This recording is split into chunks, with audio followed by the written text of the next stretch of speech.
Pardon the interruption, but I'm Mike Wilbon. Celebrities are launching their own lines of underwear, Tone. Would you ever do that? I'm Tony Kornheiser. I've been trying to sell my show-worn underpants on eBay for years. Trying. Yeah, not I think working. if we eliminate that show-worn part, you may have a chance. Yeah. I don't know. I mean, people want show-worn jerseys or game-worn jerseys jerseys. is another story. Underwear? I don't know, Mike. I don't know. I don't think you're in touch with the real world. Welcome to PTI, boys and girls. In today's episode, the Warriors land Kristaps Porzingis, the Tigers add Framber Valdez, and Troy Aikman joins us for 5 good minutes. But we begin today with the big NBA trade deadline deal that did not happen. The Bucks elected not to trade Giannis Antetokounmpo. The team did listen to offers, but decided to wait until the offseason if they deal him at all. Wilbon, after the endless bobs and feints, how do you make sense of the Bucks' decision not to trade Giannis? Well, Tony, they didn't think they were getting what they should get, the value they should get. Clearly, that's where Milwaukee's brass is. I think it's disastrous because that team is dreadful without Giannis, and they're pretty bad with him. And Giannis has been, first of all, he's hurt. He's not even in the lineup, all right? So they're going to be dreadful for a few more weeks without him. Now, you could be saying that's their form of tanking in a season where the draft class is supposed to be particularly attractive, and you're going to be in the lottery if you're Milwaukee, and maybe it doesn't matter if you're 8th or 4th or 2nd, you're going to get a good pick, you figure. But Giannis is not going to be there. Giannis is going to be dealt this summer. He can't wind up staying there. What's he going to do? He going to re-up for the rest of his career? I'm not buying that. So I just think this is a mess for Milwaukee eventually. I'll tell you something else, Tony. Ja Morant not being dealt. Ja's so toxic that people are saying, no, you've got to give me a pick and Ja, because I don't want him. These are big stars. Giannis bigger than Ja, but come on now. Let me go to Giannis for a second. I listen to you. You know the NBA. Day after day after day, you have said he's going to be traded. Yes, he's I going did. to be traded at the deadline. You started saying that in September and October. And this is not just weeks and months about trading this guy. This is a couple of years now. It is. For a couple of years, it has been going on. Does he want to be there? Does he want to go somewhere else? And all he ever says is, I'm not going to ask for a trade. But he indicates he wants to be traded. He trashes coaches and he trashes players. And now he's still there. So let's, to me, I don't really understand what's going on there. But I'll look at the scoreboard. Giannis stays. Harden goes. Draymond Green stays. Those were the 3 big names out there. I'm not going to count Anthony Davis. Okay. Because he hardly ever plays. Right. And you know what? Dallas is a disaster. They are a disaster. Trading Luka was the dumbest thing of all time, and the fallout is enormous. But you kept saying that they would trade Now, Giannis. Tony, what clouded this was when Giannis got hurt a week or so ago. That's when all of a sudden there was reasonable pushback. But even then, it almost got done. Even then, Milwaukee was at least listening. I know there's a narrative out there that says, well, Milwaukee wasn't really interested. BS. Milwaukee was listening. And if they got the right offer, they would have dealt it. And now they got to go live with this until June, July? Wow. We got to keep talking about Giannis going somewhere. Meanwhile, the Warriors did not trade for Giannis, but they did deal for your boy, Kristaps Porzingis, Tony. The Dubs finally moved Jonathan Kuminga, sending him and my man Buddy Hield to the Hawks for the Latvian big man. Porzingis has played just, get this now, 17 games this season and only 5 since Thanksgiving. So, Tony, what does this do for the Warriors?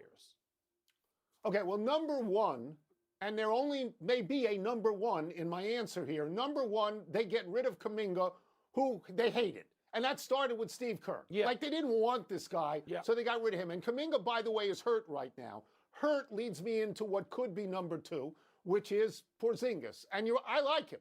I have liked him throughout his career. But he doesn't play very often. There are times when he makes Anthony Davis look healthy. You mentioned that statistic, only 5 games since Thanksgiving, And in those 5 games, he never went more than 22 minutes. That's not his fault. He has a medical condition that keeps him out. And we all understand that. But you are trading for someone who may not be able to help you. There are long stretches where Porzingis is just a mannequin. And let me repeat again. I loved him with the Knicks. I loved him with the Celtics. When he was with the Wizards, I loved him. I think he's a really good player, but it is just rare for him to get on the court. I think that's a good landing spot because Draymond Green will do the dirty work and he can stand outside and shoot and go inside and block shots, but I don't know how much he's going to play. Tony, and that governs everything we think about him. I think he could be a really important addition. If Golden State is going to move up, and by move up I mean into the playoffs and not the play-in, maybe they can catch the Lakers, but I don't know. They're pretty far back. Porzingis playing with Steph Curry and Draymond Green is pretty alluring, is it not? I mean, if he's out there for a fair number of games, what do they got? 31, 32 games left, something like that. If he can play 25 of them, then the Warriors, but he can't play 25. Look at the history. He can't play 25. I know, Tony. He doesn't speak well. By the way, I want to mention a couple of other deals. Zubats today goes to Indy. It'll be like he's in witness protection because until they get Halliburton back, it doesn't much matter. But I love that move for when Halliburton comes back. As we talked about Vooch with the Celtics, that is underplayed. Happened a couple of days ago. I think the Celtics are going to really benefit from Vooch. And I think Ayo going to Minnesota helps. I like that. Stop for a second. What? Give me 15 seconds. Okay. Here. Okay? The Lakers picked up Luke Kennard, who's a great three-point shooter. Okay. 49.5% from three. That's a remarkable number. Yep. That's this year. His career, he's second all-time, 44.2%. He just doesn't get a lot of shots.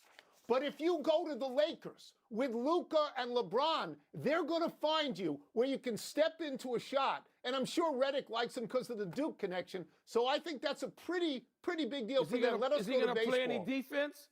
They didn't acquire anybody to stop anybody. It doesn't matter. If you get 3 and you give up 2, you win. The big news is that the Detroit Tigers signed starter Framber Valdez from the Astros for 3 years and $115 million. Last year, Valdez was 13-11 with a 3.66 ERA. But over the last 6 seasons, he has a 3.23 ERA. And Wilbon, you will love this. He's thrown 973 innings, which is 5th most among all pitchers in that time span. Yeah. Coincidentally, Tarek Skubal won his arbitration case for a record $32 million next season. So putting that all together, Wilbon, what does this move do for Detroit?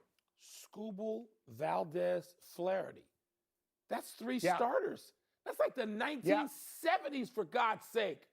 Now, I look, Tony, and in that division with the White Sox and Cleveland and whatever you got, Kansas City, Minnesota, Detroit to me is a heavy favorite.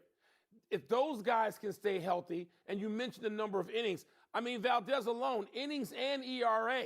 I mean, he's out there. He's actually taking the ball every turn and starting like, an old-fashioned model of baseball. And with those 3 starters, Tone, I really love that. And I mean, if you can say to Skubal, look, as long as you're here, let's go for this.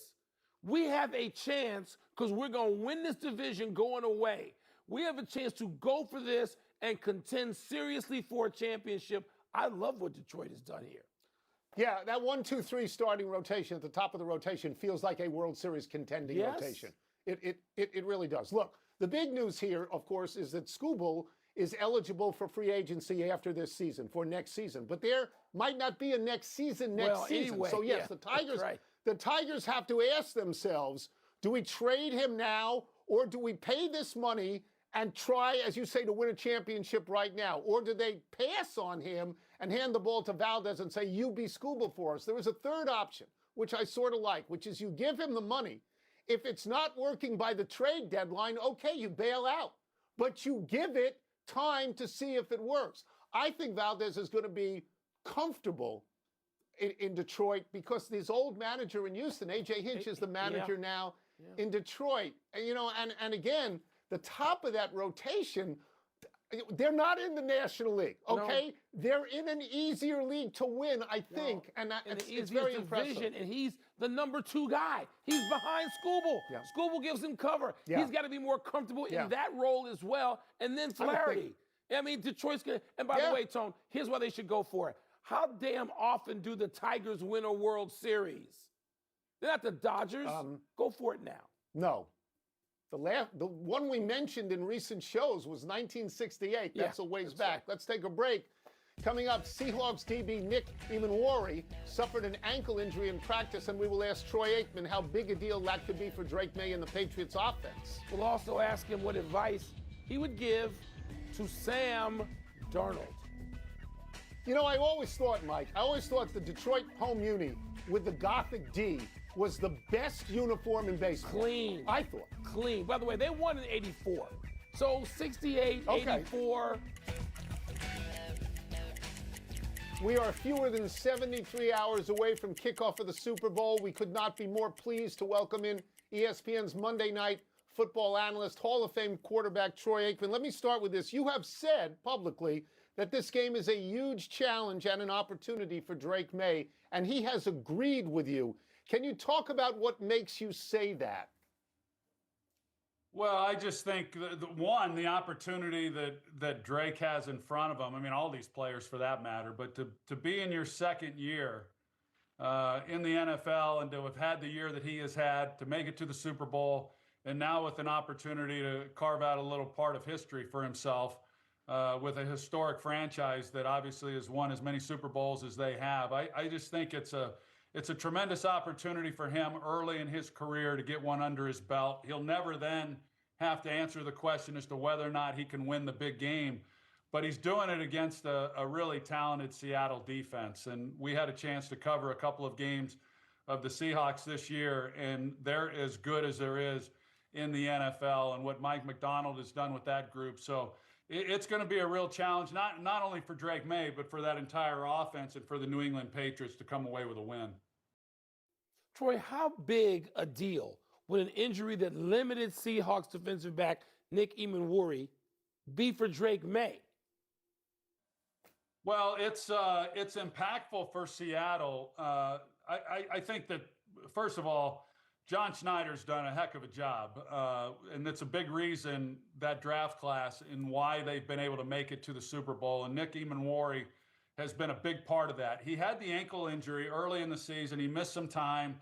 Of course, he has the injury. By all accounts, he's going to be playing. How limited might he be? But he's allowed them the opportunity to play with 5 defensive backs, regardless of whatever the offense has done. And he's a very physical player.